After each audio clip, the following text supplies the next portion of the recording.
really important that we begin to change the mindset of young people to know that your vote counts. They don't understand that the legislative arm of government is actually a co-equal arm of government. We have an incredible amount of potential. Whatever it is I was doing, because of my personal DNA, it had to be of an international standard, which is what, seriously speaking, is all about.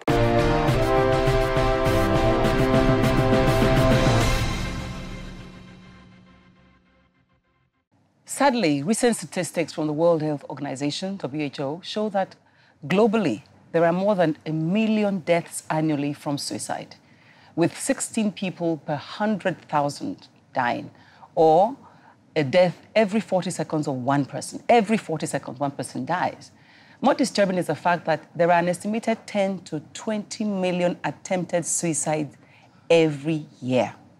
And the World Health Organization indicates that annually there are over 800,000 deaths by suicide, and that it was the second largest cause of deaths amongst young people between the ages of 15 and 29 in 2012.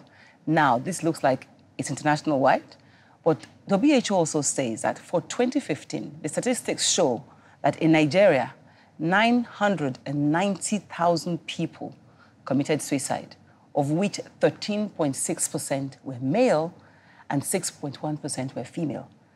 Some claim that psychiatric disorders such as depression and schizophrenia are the main causes of suicide. Now, it was only recently that we started to hear about people jumping off into the lagoon or shooting themselves in the head or trying to kill themselves with overdose.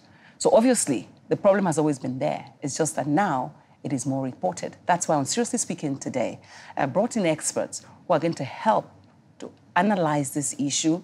But it's all anchored on the story of one woman that has been here before, but she wrote a book several years ago. She's lived with sickle cell anemia for over 52 years, but she's still standing, even after how many thoughts of ending it all. So she's my guest, along with some experts on the show today. I'll be right back with Seriously Speaking, and we are looking at mental health. Yes, welcome back. It's always a pleasure to have Toyin on set with me. Although it's always a pain to watch you try to get on my set, you know, with your nice, I call them your boom boom, the two clutches. My swags. You call it swag. You know, you call it swag. But you know, the first time I met you was several years ago, and I was reading your book. Yes. And I would not stop saying that one of the most painful parts for me of that book was like I was that little girl who was lying on the bed, watching her little sister jump around, and you couldn't do any of those things. Tell us why you couldn't do any of those things again. I couldn't basically do most of the things. Was one, I lived with sickle cell, a chronic illness, a blood disorder that affects quite a number of Nigerians because we have the highest number in the world. And then secondly, I had so many complications. Double jeopardy. Double jeopardy. One of the things about sickle cell, it can come with complications. So I had complications, and one of them was a dislocated hip, which happened in the early 70s.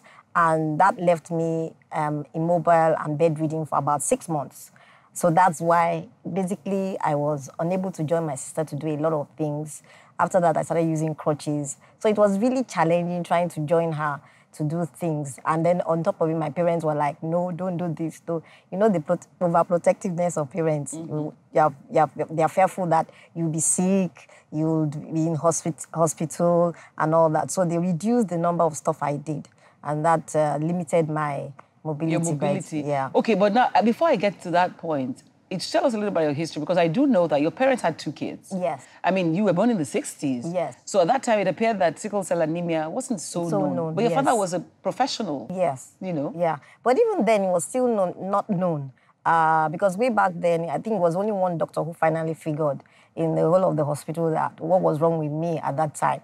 They had just arrived from overseas. They've been living abroad, and they just arrived in Nigeria. And then getting used to the scheme of things, give That's back your to parents. me, my parents, give back to me, and then only to be told that, oh, your second child has sickle cell anemia. Well, you were the first child? No, I was the second. You were the second child? Yes. Okay. Yes. Mm-hmm. So it wasn't known then, and so I can understand it being a difficult time trying to balance. How old were you when they found out that you were sick? I was about 2 years plus. So before that, what were you experiencing?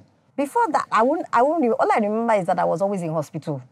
And I don't know how it is in Luth now, but the beds were like prisons to you as a young child. You see these high garage things and all that. So I just remembered me being jabbed 24/7 in an effort to try and get vein to either do a blood transfusion or give you IV fluids, intravenous fluids and all that. So it was a very difficult, uncomfortable time. And as I grew up, it became more noticeable that I was different. Were you depressed? Not early on, because early on, you're just like, okay, why can I not do this? Why can't I do that? You don't understand anything about depression. You just know that you're not able to do that. And you think, okay, maybe it's a general thing. Until you get older, you now become aware that, no, not everybody is like this.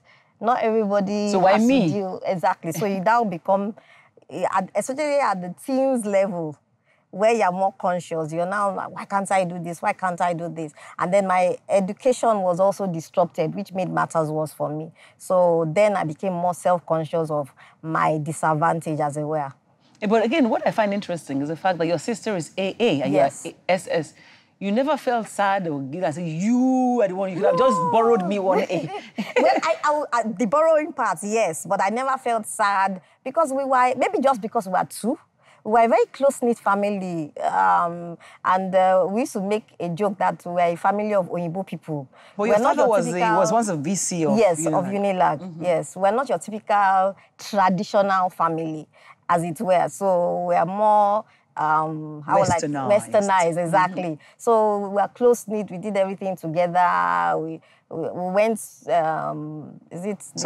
shipping on this ocean, cruise and everything, although I got sick during the cruise. But we basically did everything together, so we were close. I was very close with my sister, and I'm still very close with my sister. Now, Daddy called you Okunrimeta. Yes.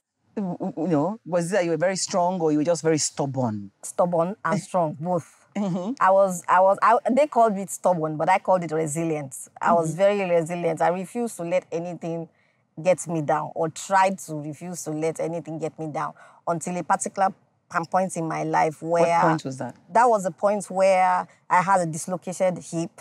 I was using crutches. Then on top of it, I now had leg ulcers, which are called, in some cases, called osteomyelitis, which are like ulcers that refuse to heal. They can last from 3 years to... That's because you were bedridden or what? No, it's part of the challenges of sickle cell.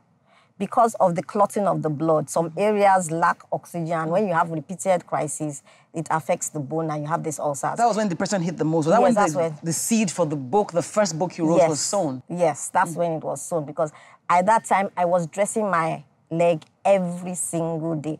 In fact, first of all, I used to go to the clinic to dress it. Then they just felt, keep going to clinic every day. Teach yourself to dress it. So I had to teach myself to learn to dress my wounds myself. You said you were even suicidal. That's the point that just got me. Because my education, everybody else had gone into university. I had stopped at Form 1, you know, because of the dislocation of the hip. And so everybody was moving on with their life.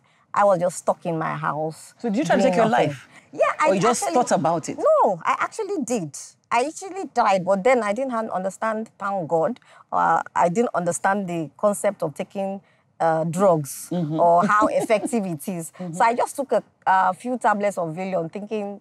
You will sleep and not wake up. Exactly. But thankfully, God, it didn't work, you know. And I think at that point in time, by the time I entered, I looked at it from a different perspective at, okay, yes, I have these challenges, and which is one of the things I work with now. I may have a challenge, but how can I find my way around that challenge to be able to still achieve what I want to achieve?